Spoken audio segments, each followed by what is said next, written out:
Hello, my name is John Giles, and I wanted to spend just a few minutes before Super Tuesday and discuss the second congressional race in the state of Alabama for Congress, particularly in the Republican primary.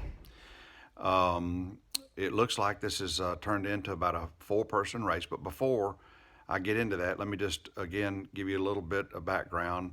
I worked for two governors, ran for statewide office, been working in the Republican Party, started working for President Reagan in 1980, going door to door. So I've been at this about 40 years and study politics, and particularly Alabama politics.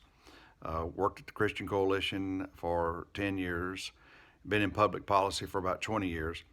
I'm not running for office, not looking for an appointment, not looking for a job, just one citizen to another citizen, just talking through this and giving you the facts as I see it. This has turned out to be about a four-person race. And let me lead with the first person. The first person is Jeff Coleman.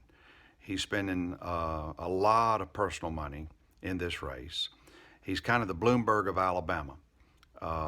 And of course, he had a little emergence come about when the facts surfaced about him overbilling and fraudulently billing the United States Department of Defense and moving our troops from base to base. In fact, the report and the public report is $723 million overbilling. And of course, he paid $5 million in settlement. So this has really cost him a lot of votes, and he's not even eligible for me to even look at because of having serious ethical problems. The number two person in this race, depending on what polling data you look at, is Barry Moore. And Barry is a small businessman, been married 27 years to his wife, Heather.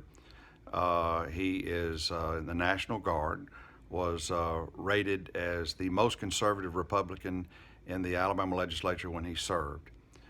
The next person in line, in terms of some polling data that we're looking at, is Troy King.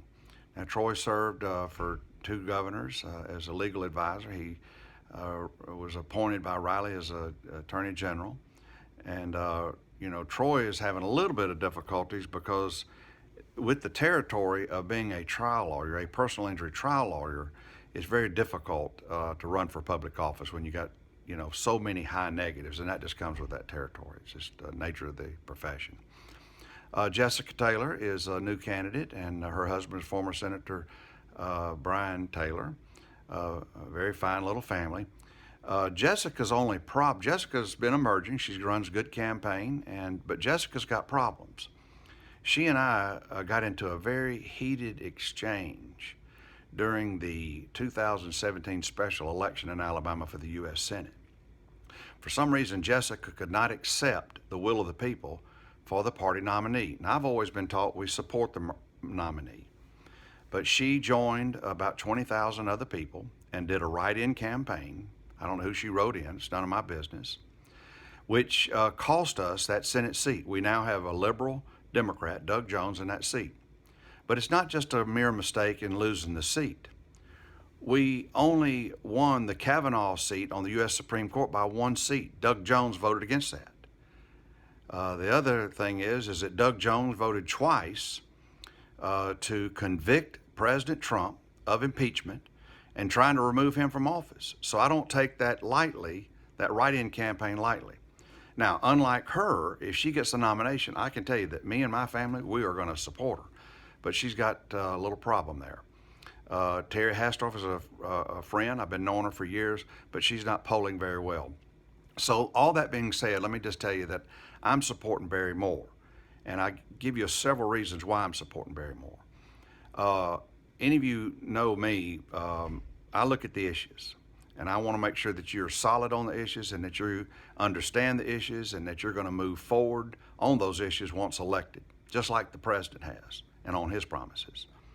The second thing I look at is character and family, and he's been married 27 years. He's got grown children in the military, just a stellar small businessman, met a payroll, understand what it's like to lay awake at night and try to solve problems in a small business.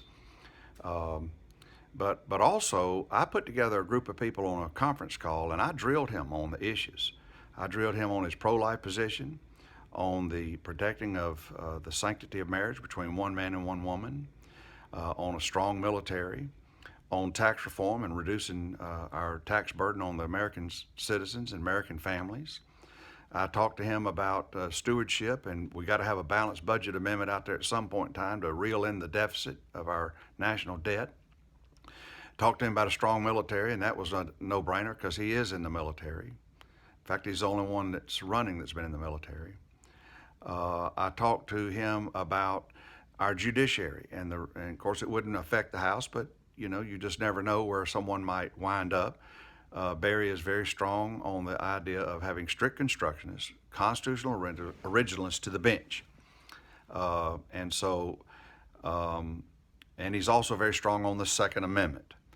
He's got particular strengths in the area of immigration reform, which is big with the president and big with the people. Bring about immigration reform. He's also very big on religious liberties, protecting religious liberties. So I'm voting for Barry Moore. I'd like for you to consider voting for Barry Moore. There's going to be a runoff. Jeff Coleman will be in there, but I suspect that whoever wins second place will win in the runoff because of the negatives on Coleman. But anyway, thank you very much. Thank you for exercising your right to vote. God bless you. God bless the United States of America. And my name is John Giles, and I approve this ad. Vote Barry Moore on Super Tuesday. Thank you.